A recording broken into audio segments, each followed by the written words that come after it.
Alléluia. J'ai vraiment beaucoup de choses à vous dire. En fait, ce que j'ai à vous dire peut commencer maintenant et puis on va finir à 5 heures. J'ai beaucoup de choses à vous dire. Mais j'aimerais mettre en avant quelque chose plus qu'autre chose. C'est pour ça que le sous-thème de ce soir, c'est exercer la domination par l'intercession. Exercer la domination par l'intercession. Exercer la domination par l'intercession. Exercer. Oh Seigneur. Exercer. Je dis exercer la domination par l'intercession.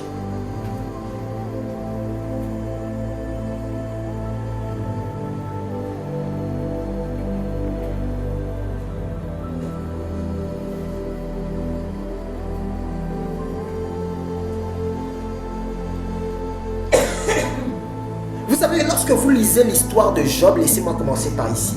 Lorsque vous lisez l'histoire de Job, il y a quelque chose que Job n'avait pas compris.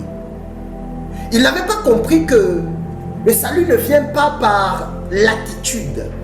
Le salut ne vient pas par la position. Le salut ne vient pas par la dévotion. Le salut ne vient pas d'abord par l'action. Le salut ne vient pas par la passion. Le salut ne vient pas par toutes ces choses. Mais le salut est activé lorsqu'on active notre capacité à commander les choses par la prière.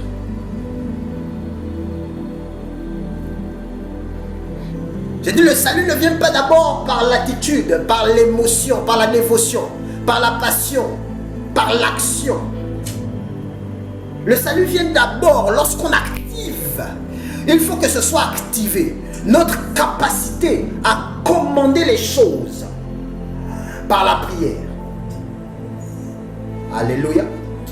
Par la prière.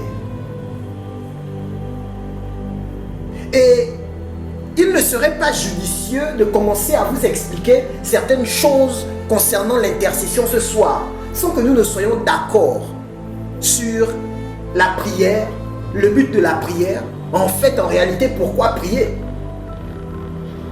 Alléluia.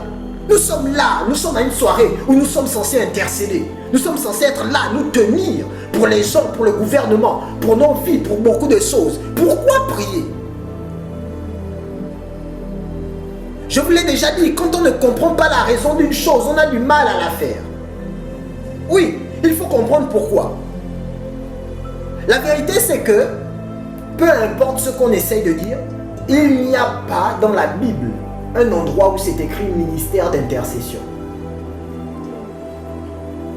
En fait, il n'y a aucun endroit où c'est écrit que l'intercession est un ministère. Mais nous, vous savez, allais-je dire, nous les chrétiens, on est zélés. On a créé dans l'église le ministère de l'intercession. Ce qui fait qu'en fait, il n'y a que certaines personnes qui se sentent vraiment concernées par la prière ou par l'intercession. Parce qu'on leur a dit, il y a le ministère d'intercession. En d'autres termes, il y a des gens qui prient seulement.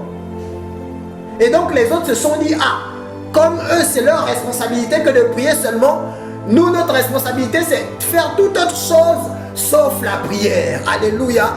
Oui, c'est ce qu'ils se sont dit. Et donc, du coup, qu'est-ce qu'ils font? Ils prient de temps en temps. Vous savez, c'est comme les athlètes. Il y a les athlètes professionnels. Alléluia. Et puis, il y a des gens qui courent de temps en temps.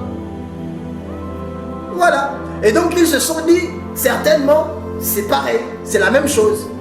Eux, ce sont des coureurs professionnels, des intercesseurs professionnels. On dit intercesseurs de ministère. Et nous, nous sommes des gens qui prient dans l'église. Alléluia. On n'est pas là pour ça. Et donc, nos églises sont remplies de gens qui viennent au culte et qui prient. Leur vie de prière se limite à celle du culte. De temps en temps, ça leur arrive d'avoir des temps d'intimité à la maison. Une fois par semaine ou une fois toutes les 2 semaines, peut-être une fois tout le mois. Ça dépend. Et puis, ils diront toujours, j'ai un problème avec la prière, j'ai un problème avec la prière, j'ai un problème avec la prière. Mais oui, c'est normal. Il faut demander à l'intercesseur, il n'a pas de problème avec la prière.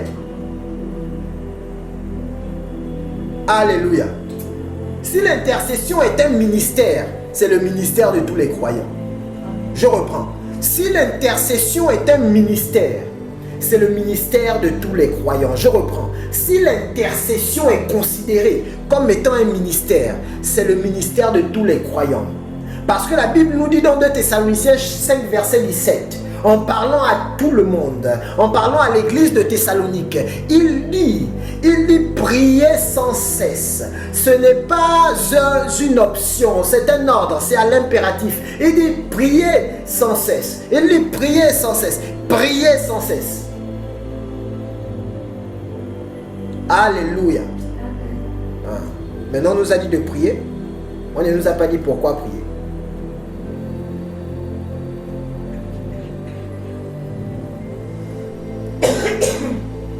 Il y a quelque chose qui attire mon attention. On va commencer à lire un texte. Matthieu chapitre 6, verset 5. Matthieu chapitre 6, verset 5. Matthieu chapitre 6, verset 5. En fait, je vais vous montrer progressivement certaines choses afin que vous vous posiez les questions que je me suis posées, afin que nous répondions ensemble à ces questions. Amen. C'est très important. Matthieu chapitre 6, je vais lire pour vous le verset 5. Il dit, lorsque vous priez, ne soyez pas comme les hypocrites. Ok, j'aimerais que vous remarquiez cela. Il dit, lorsque vous priez. En d'autres termes, quand vous priez. Il ne dit pas si vous priez.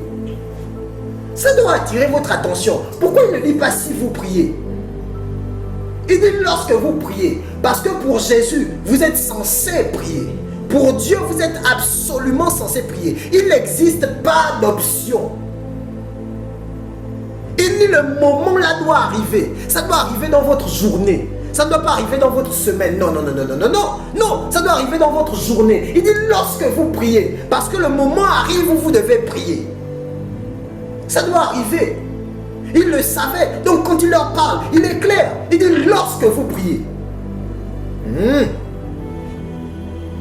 Lorsque vous priez. Maintenant les bonnes questions. Les questions que nous aimerons nous poser ce soir. C'est numéro 1. Si Dieu est souverain. Alléluia. Pourquoi prier? Non, ça ne vous est jamais passé par la tête? Oui. Oui, pourquoi Jésus qui était Dieu priait? Oui. Ça c'est même une chose, mais justement, pourquoi il priait si Dieu est souverain? Si Dieu est souverain, première question, pourquoi prier? Parce que souverain veut dire que je fais ce que je veux. Oui. Pourquoi donc prier? Première question. Deuxième question. Si Dieu n'est pas influencé par les actions des hommes, alors pourquoi prier? Vous savez que Dieu n'est pas influencé par les actions des hommes? C'est pour ça que la Bible dit que quand nous sommes infidèles, il demeure fidèle. Oui, il n'est pas influencé. Pourquoi prier? Il est le même hier, aujourd'hui. Est-ce que vous avez déjà vu que Dieu est devenu méchant parce que les hommes sont devenus méchants? Non. Il est resté amour depuis le début. Il n'a pas changé de nature. C'est seulement les vrais chrétiens, les chrétiens de ce siècle, ils disent, si tu es méchant avec moi, je serai méchant avec toi. Moi, je suis étonné. Je ne savais pas que la nature de quelqu'un pouvait changer juste comme ça, dépendant des personnes. Alléluia. Si Dieu n'est pas influencé par nos actions, pourquoi prier? La troisième question. Si Dieu ne peut pas être influencé par notre prière, pourquoi prier? Est-ce que vous savez que je peux me mettre à prier pour quelque chose? C'est possible. Vous pouvez vous mettre à prier pour quelque chose. Et puis, Dieu ne change pas de position. Il faut demander au voleur, quand il fait une prière pour aller voler dans une maison, vous ne savez pas que même les voleurs prient. Il fait une prière pour aller voler dans une maison au Seigneur, que les gens dorment dans cette maison. Que les gens dorment seulement, que les gens dorment, que les gens dorment, que je puisse voler en paix, qu'il n'y ait pas de problème, que je ne sois pas attrapé. Chacun prie. Parce que chacun veut être exaucé. Alléluia. Bien sûr. Ou bien, oh Seigneur, que ça se passe bien. Je suis en train d'aller voler. Je suis en train d'aller voler. Tu sais combien de fois j'ai besoin de cette télévision. Je vais la vendre, je vais avoir de l'argent. Seigneur, regarde ma situation. Oh, permets-moi de bien voler, Seigneur. Permets-moi de bien voler. Chacun prie. Et quand il entre par la fenêtre, il dit, oh, Dieu m'a exaucé. Et puis après, il se rend compte que le propriétaire est là. Oh, voleur! Puis il dit, oh, il commence à fuir. C'est là où même le voleur devient athlète. Amen. Parce que, en fait, je veux que vous compreniez quelque chose. Le monde est fait de façon à ce que tout le monde se rejoint à des points. C'est la raison pour laquelle même celui qui n'est pas intercesseur un jour va apprendre l'art de l'intercession. Alléluia. C'est pour ça que je suis venu vous préparer aujourd'hui. Je suis venu vous initier afin qu'en fait, vous n'ayez pas besoin, alléluia, de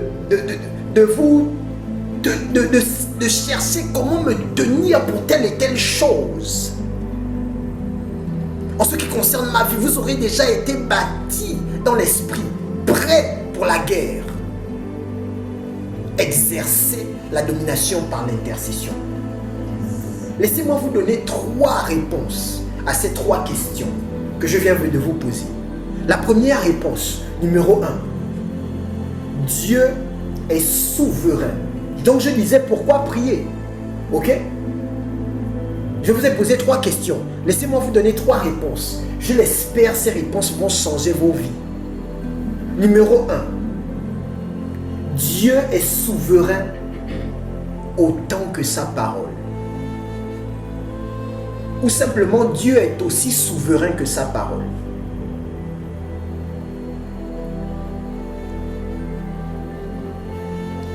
Numéro 2. Dieu est limité par sa parole. Ah. Je dis, Dieu est aussi souverain que sa parole. Numéro 2. Dieu est limité par sa parole. Numéro 3, laissez-moi vous le dire, c'est très important. Dieu ne violera jamais sa parole. Vous devez comprendre ça. Dieu ne violera jamais, ni pour les beaux yeux de quelqu'un, ni pour les pleurs et les larmes de quelqu'un. Il ne va jamais violer sa parole, même si vous êtes trop triste. Même si vous criez beaucoup et que vous êtes en train de dire oh, Seigneur, jusqu'à ça quand? Il ne va jamais violer sa parole pour vous. Et cela ne veut pas dire qu'il ne vous aime pas. Pourquoi? Parce que, écoutez bien ce que je dis maintenant, tout ce que Dieu dit devient une loi. Et j'aimerais vous l'annoncer si vous ne le saviez pas. En réalité, tout ce que Dieu dit devient une loi pour toute sa création, mais aussi pour lui-même. Ah. Vous devez le comprendre. Tout ce que Dieu dit, il faut que vous compreniez ça. Tout ce que Dieu dit devient une loi pour toute sa création, mais aussi pour qui? Pour lui-même. Pour lui-même. Pour lui-même. Oh Seigneur. Donc vous comprenez? Quand Dieu parle, il devient dépendant de ce qu'il a dit. Il devient comment dépendant? Comment est-ce que le Dieu souverain se retrouve non souverain? Parce qu'il devient dépendant de sa parole. Pas de quelqu'un, mais de sa parole. Parce que son intégrité à ce moment-là, à cet instant précis. Oh Seigneur. Est mise à l'épreuve. Je veux que vous compreniez pas. Vous comprenez ça. Donc écoutez, la prière, d'où vient la prière? La prière est créée par la limitation de la parole de Dieu.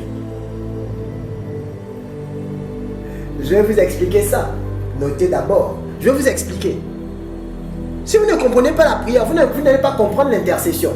Je vous dis, vous n'allez pas comprendre pourquoi c'est un art et pourquoi il faut forcément intercéder pour exercer la domination. La prière est quoi? Est créée par la limitation. Par la limitation de la parole de Dieu. En fait, c'est parce que la parole de Dieu est limitée ou Dieu est limité à cause de quelque chose qu'il a dit que la prière devient importante. Dans Luc chapitre 11, le verset 1, à partir du verset 1, je veux que vous notiez le passage ensemble, on ne va certainement pas le lire ensemble, mais il y a quelque chose qui se passe. Étrangement, Jésus descend de la montagne où il priait. Il venait de finir de prier. Il vient de finir de prier. Et puis écoutez-moi.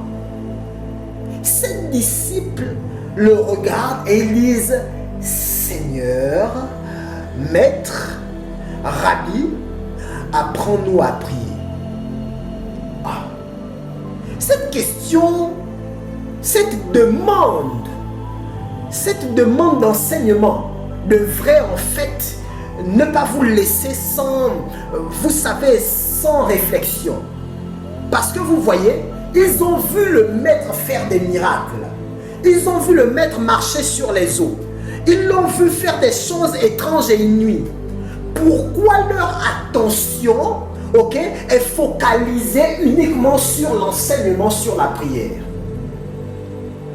Parce qu'à ce moment, laissez-moi vous répondre à cette question. Parce qu'à ce moment précis, les disciples du Seigneur Jésus-Christ, d'accord, étaient devenus intelligents. Ils étaient devenus sages. Ils avaient compris qu'en fait, le secret de Dieu se trouvait dans sa façon de prier. Le secret de Jésus-Christ se trouvait dans sa prière, dans sa façon de prier. Ils avaient vu comment il dépensait beaucoup d'heures de prière et comment quand il se trouvait devant les gens, il faisait 1 minute sur le sujet. Il faisait 30 secondes. En fait, ils avaient compris avec Jésus que 4 heures de prière, c'est une parole, 1 minute devant les hommes. Si tu perds 4 heures dans la présence de Dieu, tu vas passer 1 minute devant les hommes pour résoudre leurs problèmes. Est-ce que je parle à quelqu'un ce soir? Je veux te dire pour commencer que tu n'as pas encore assez perdu du temps dans la présence de Dieu. Parce que en fait, si tu luttes dans les choses de la vie, c'est parce que tu ne passes pas beaucoup de temps. Tu luttes beaucoup devant les hommes parce que tu ne luttes pas assez devant Dieu. Écoute, il dit à Jacob, tu as prévalu devant Dieu et devant les hommes et tu es sorti vainqueur. En fait, tu es d'abord allé combattre avec Dieu et ensuite tu as combattu avec les hommes. Écoutez, un homme de victoire est un homme qui commence d'abord à combattre avec Dieu. Il faut gagner le combat avec Dieu. Le combat avec Dieu, ce n'est pas un face à face avec Dieu. Le combat avec Dieu, c'est une prière d'intercession. Est-ce que tu peux dire avec moi intercession? Oui. Le combat avec Dieu, c'est le combat dans la prière. En fait, tu es en train de prier. Tu es dans une certaine agonie où tu pries, tu pries, tu pries, tu pries, tu pries. Et comme tu luttes dans l'esprit. Tu es en train de dire à ta chair, on va rester encore un peu parce qu'il faut qu'on ait des résultats. Quand tu sors de cet endroit, qu'est-ce qu'il se passe? Oh Seigneur, qu'est-ce qu'il se passe? Le temps que tu aurais pu faire, les 10 heures de temps que tu aurais pu faire pour accomplir cette chose humaine deviennent en fait 1 minute, deviennent 30 secondes. Alléluia. Pourquoi? Parce que le temps avec Dieu t'a fait catapulter dans l'éternité. Oh. Et quand tu es rentré dans l'éternité, tu es sorti et tu apportes l'éternité dans l'humanité. Ce qui devait prendre donc 10 heures, 20 heures, devient 1 minute. Parce que 1000 ans devant Dieu sont comme un jour. Vous comprenez ce que je suis en train de dire? Oh, ça ce sont les mystères et les secrets. Oh Seigneur Jésus, est-ce que vous comprenez ce que je suis en train de dire? Et ça ce sont les secrets, ça ce sont les choses que je garde précieusement en moi, que je vous partage là. Il faut que vous les compreniez, c'est très important. Donc ils avaient compris le secret de Jésus. Ils ont compris. Ils ont dit, oh, bonté divine, je sais ce qui fait qu'il est comme il est. C'est sa vie de prière. Ils ont dit, on sait, on a compris. Ils ont dit, apprends-nous à prier. Comme Jean l'a enseigné à ses disciples. Alléluia. Mais je ne vous ai pas encore répondu. Parce que depuis là, on est en train de parler de prière. Je vous ai dit quelque chose de très important. Je vous ai dit que Dieu dépendait de sa parole. Comprenez maintenant quelque chose. Oh, peut-être que je dois vous prendre un texte biblique pour que vous compreniez bien. Ok, Psaume chapitre 115. Allons-y voir ensemble. Oh, Sombra itel ple sopra itel fer la luz.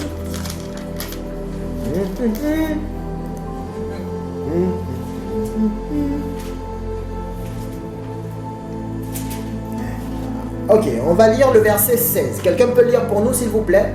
Psaume chapitre 115, on va lire le verset 16. Je veux que vous compreniez,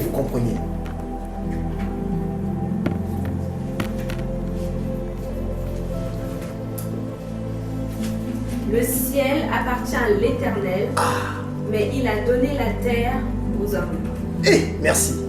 Il dit le ciel. D'autres versions disent les cieux. Ok? Sont les cieux de l'Éternel. La version 8 secondes. Le ciel appartient à l'Éternel. Et il a donné la terre aux hommes.